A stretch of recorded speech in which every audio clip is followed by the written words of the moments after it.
446 میں آ کر شیعوں کی حکومت کو ختم کیا تغرل بیگ سلجوکی نے۔ سلجوک مسلمان ہوئے تھے محمود غزنوی کے دور میں، سلجوک ان کے بڑے کا نام تھا۔ تو ایک دفعہ محمود غزنوی نے سلجوک سے پوچھا اگر مجھے تیری مدد کی ضرورت ہو تو کتنے آدمی پیش کر سکتے ہو؟ تو اس نے ایک تیر دیا، کہا یہ ایک تیر ہے میرا، کسی کو یہ تیر بھیج کر میرے علاقے میں بھیج دو تو چند گھنٹوں میں 1,00,000 تلواریں تیرا پہرا دینے کے لیے تیار ہوں، میرے پاس اتنی طاقت ہے۔ تو یہ سلجوک کی نسل میں تھا تغرل بیگ۔ اللہ تعالیٰ نے جب عرب زوال کا شکار ہو گئے اور ضعف کا شکار ہو گئے، جیسے بڑھاپے کا کوئی علاج نہیں، جب قوموں پہ زوال آتا ہے تو اس کا بھی کوئی علاج نہیں، پھر اور قوم کو جگہ ملتی ہے۔ جیسے بڑھاپا ایک فرد پہ آتا ہے، ایسے بڑھاپا قوم پہ آتا ہے۔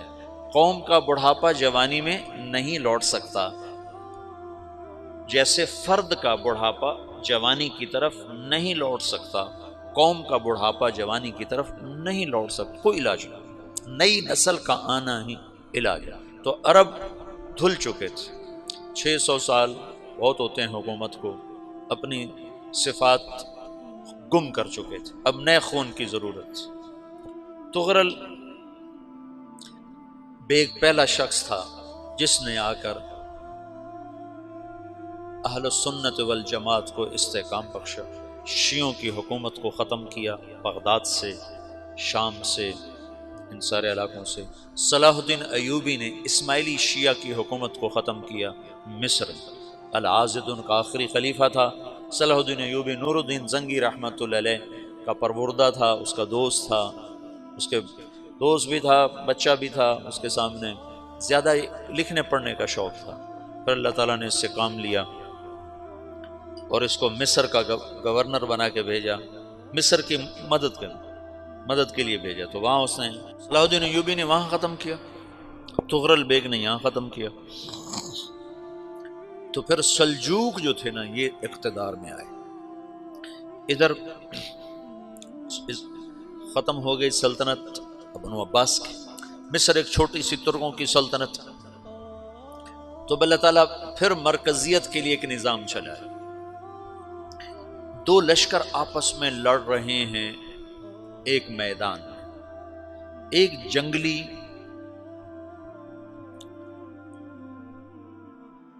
بدوؤں کا قافلہ، جنگل کے لوگ اپنے قبیلے کو لے کر، ایک جنگلی قبیلہ اپنے سردار کے ساتھ نقل مکانی کر رہا ہے ایک جگہ سے دوسری جگہ۔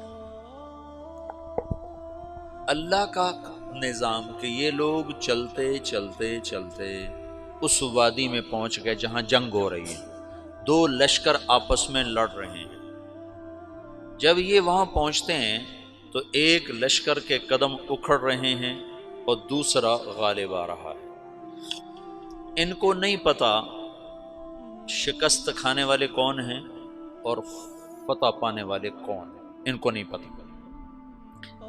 اس جنگلی قبیلے کے سردار کا نام بھی تغرل ہے، تغرل۔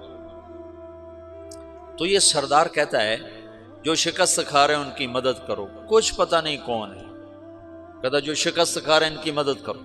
تو 400 وحشی جنگلیوں نے فاتح لشکر کے پیچھے حملہ کر دیا۔ وہ تو ایک کافی ہوتا تھا، 400 دوڑ جب تلواریں پڑیں تو چند لمحوں میں نقشہ بدل گیا، بھاگنے والے جم گئے اور جمنے والے بھاگ پڑے۔ جب جنگ ختم ہوئی تو شکست خوردہ لشکر کے بادشاہ نے ان کو بلایا، اسے پوچھتا ہے مجھے جانتے ہو میں کون ہوں؟ کہا نہیں۔ کہا تو تم نے میری مدد کیوں کی؟ کہا انسانی ہمدردی کی وجہ سے، تمہیں شکست ہو رہی تھی اس لیے تمہاری مدد کی۔ پھر اس نے اپنا تعارف کرایا، میں ہوں سلیمان سلجوکی، ترکی کا بادشاہ۔ مسلمانوں کا لشکر تھا اور تاتاریوں سے شکست کھا رہا تھا، تاتاری فتح پا رہے تھے، مسلمان شکست کھا رہے تھے۔ تو وہ اللہ کی غیبی مدد بن کر آئے، تو وہ اس سے کہتا ہے میرے ساتھ رہنا پسند کرو گے؟ تم نے میرے اوپر احسان کیا ہے، میں اس کا بدلہ دینا چاہتا ہوں، میرے ساتھ رہنا پسند کرو گے؟ کہنے کا کر لوں گا۔ تو اس نے اس کو لے کر ترکی آیا، اور استنبول اس وقت روم کی حکومت میں تھا، اسے فتح کیا اس تغرل کے آگے چوتھے پانچویں پڑپوتے محمد فاتح نے۔ تو یہ استنبول ہے، یہ ترکی ہے، بیچ میں ایک چھوٹا سمندر ہے، یہاں ایک جاگیر ہے۔ تو سلطان سلیمان کہتا ہے یہ جاگیر تجھے وقف ہے، ادھر سے رومی مجھے تنگ کرتے ہیں حملے کر کر کے، تو میرا دفاع کرتے رہنا، یہ جاگیر تیری۔ اس جاگیر پہ اس نے اپنے قافلے کو آباد کر دیا، اپنے قبیلے کو، اور ایک چھوٹی سی حکومت بنا لی، جو ایک صوبہ سمجھو، سلمان سلجوقی کا وہ ایک چھوٹا سا صوبہ ہے۔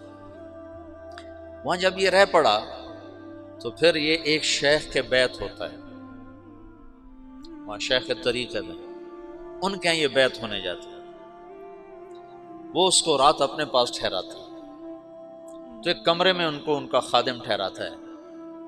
یہ جب کمرے میں جاتا ہے تو سامنے دیوار میں طاقچے پر قرآن پڑا ہوا ہے، تو یہ تغرل بیگ کہتا ہے یہ کیا ہے، یہ کیا ہے؟ تو وہ خادم کہتا ہے یہ کتاب اللہ ہے، قرآن ہے۔ اچھا، وہ اس کو وہاں چھوڑ کے باہر چلا جاتا ہے۔ وہ دیہاتی آدمی، جنگل کا رہنے والا، پہلی دفعہ زندگی میں قرآن دیکھا، وہ کہتا ہے یہ قرآن ہے، اللہ کی کتاب ہے، میں اللہ کی کتاب کے سامنے سو جاؤں، کتنی بے ادبی ہے۔ تو اس نے ایسے قرآن اٹھایا اور سر پہ رکھ لیا اور کھڑا ہو گیا، ساری رات قرآن سر پہ رکھ کے کھڑا رہا۔ رات کے پچھلے پہر اس کو خواب آیا، کھڑے کھڑے اس نے دیکھا کہ اس کی پشت سے ایک چاند نکلا اور شیخ کی بیٹی کے سینے میں جا کے اتر گیا۔ پھر اس لڑکی کے سینے سے ایک درخت نکلا جو پھیلتے پھیلتے پھیلتے 3 بر اعظم پہ چھا گیا، افریقہ پر، یورپ پر، ایشیا پر۔ پھر اس کی آنکھ کھل گئی، وہ کھڑا ہوا ہے، تو اس نے صبح یہ خواب اپنے شیخ کو سنایا، تو انہوں نے اپنی بیٹی اس کے نکاح میں دے دی۔ اس بیٹی سے ایک بچہ پیدا ہوا، تغرل بیگ نے اس کا نام رکھا عثمان، عثمانی ترک نام سنا ہوا، جو میں نے کل بتایا تھا کہ 1924 میں وہ خلافت ختم ہوئی۔ تو ایک بیٹا پیدا ہوا عثمان۔ عثمان نے پھر ایک نئی اسلامی حکومت کی بنیاد رکھی جو 1924 تک چلتی رہی، کوئی 800 سال یہ حکومت چلی۔ تو حکومت کا شیرازہ بکھرا لیکن پھر جڑ جاتا تھا، پر وہ کرنے اول والا جوڑ کبھی نہ پیدا ہوا، ٹکڑے بن گئے۔ ان ٹکڑوں میں اللہ لوگ پیدا کرتا رہا جو دعوت دیتے رہے، دعوت زندہ رہی۔ جو تربیت کا نظام تصوف کے ساتھ تھا اب وہ تبلیغ کے ساتھ۔